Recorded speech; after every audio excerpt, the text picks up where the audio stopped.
Hello, and thank you for joining me. If you're watching this, I assume you either play Necromunda or are interested in Necromunda. My local game shop has enough players now that we're discussing running a campaign. And instead of running a narrative campaign, we decided to run a Dominion campaign. I'm taking inspiration from several different players I see here on YouTube, but most of them run a narrative, and Dominion will run a little different. The players have several questions, and I figured the easiest way to explain it would be to run a sample campaign myself, and this is how I've decided to run these 5 gangs. We're going to have Orlocks, the Masters of Iron, led by Havel Ironfist. We have the Pelennite Enforcers Alpha Squad, led by Sergeant Rourke.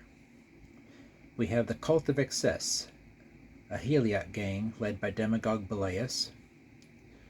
We have the Goliath Forge Burners, led by Forge Tyrant Voland. And we have the Escher gang, Sisters of the Sword, led by Lexi Lash.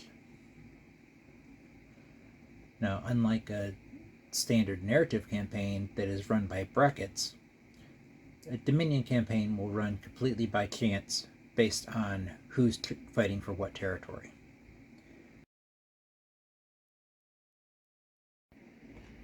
Now, in a Dominion campaign, you fight for territory. This map shows all the available territories.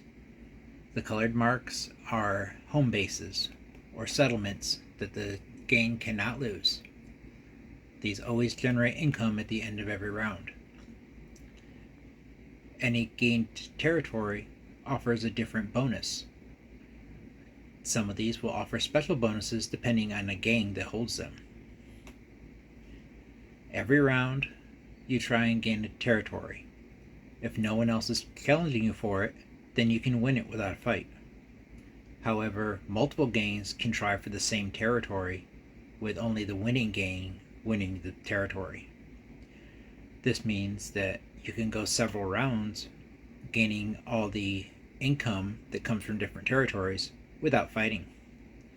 But it also means every round you can be facing multiple opponents. This will gain you a lot of experience and credits if you survive, but it also gives you the chance of being crushed early on. Now in the book they have a listing of all the territories that can be used in the campaign. This list is made to use with standard deck of cards in case you cannot find or buy the actual territory cards made for the game. Each gang has 3 specific territories that they gain extra bonuses if they can control. To set up the territories, you separate those 3 cards out, shuffle them, and put them in one deck itself. Then you go through and randomly draw the rest of the cards. Depending on how many gangs there are, depends on how many cards they draw. And then those are all mixed together, and that tells you what territories are out there for the gangs to fight over.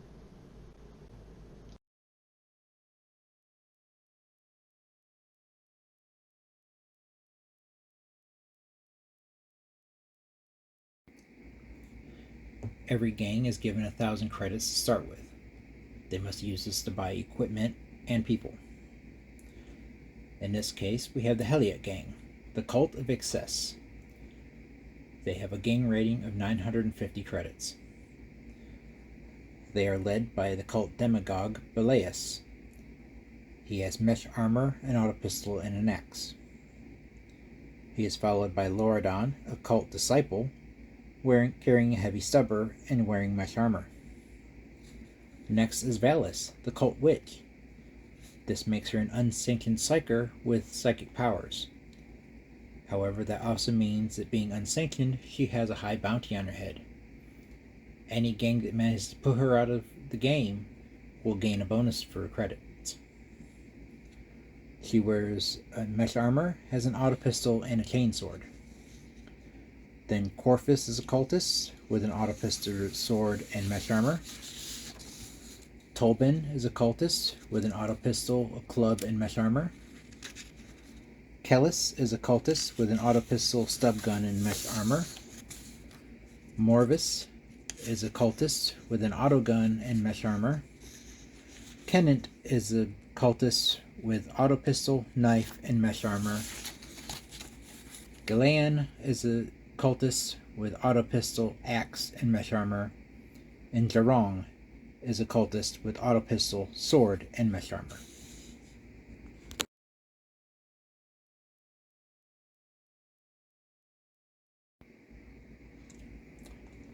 Here we have the Iron Masters, an Orlok gang of rating of 980 points.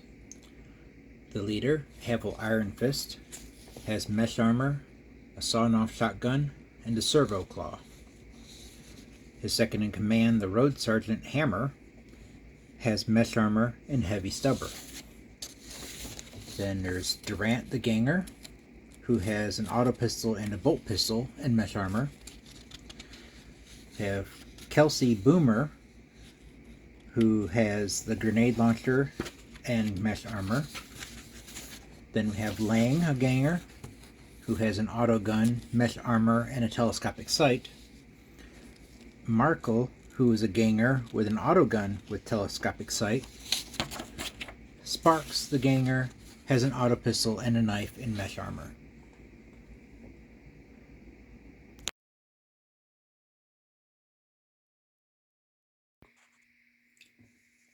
Here we have the Goliath Forge Burners, gang rating of 1,000 credits. The leader is Voland, a Forge Tyrant, armed with a power hammer, a combi gun of a bolt pistol and plasma pistol.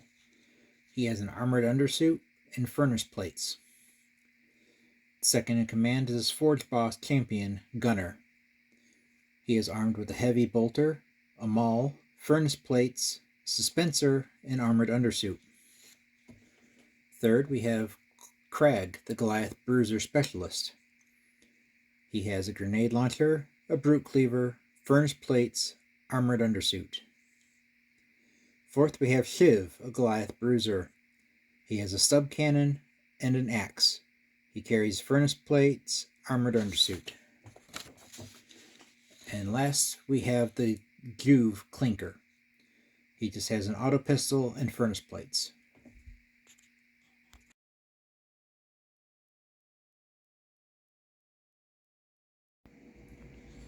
Next up, we have the members of the Alpha Squad, a Palanite Enforcers unit.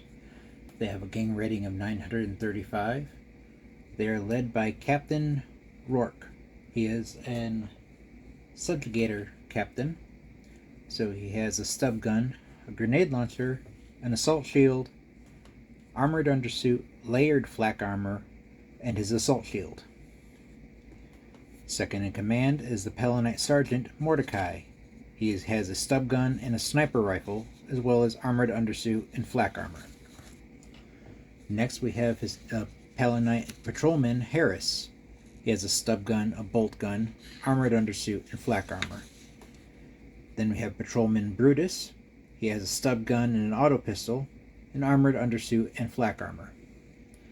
Then we have Ricky. The patrolman has stub gun and shotgun. He wears armored undersuit and flak armor. Then we have Cassius the patrolman. He has a stub gun and a shock baton, wears an armored undersuit and flak armor. And last we have Lavian, patrolman. He has a stub gun and a shotgun, and he wears an armored undersuit and flak armor.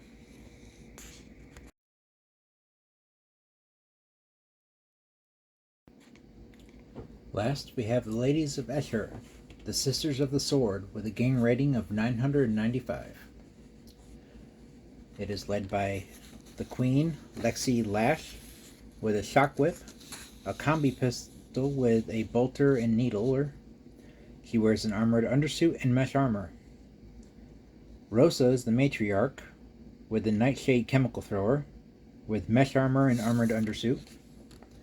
Then we have Tracy, a gang sister, with an autogun, stiletto knife, and frag grenades, wearing mesh armor and an armored undersuit.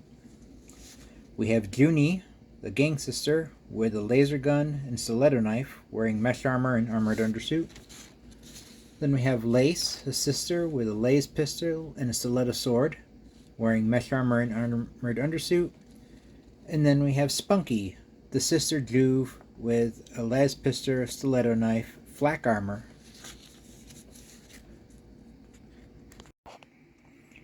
Now going forward from here, hopefully I'll be getting more paint on these figures, and we'll see the characters evolve, as well as my terrain get better paint on it.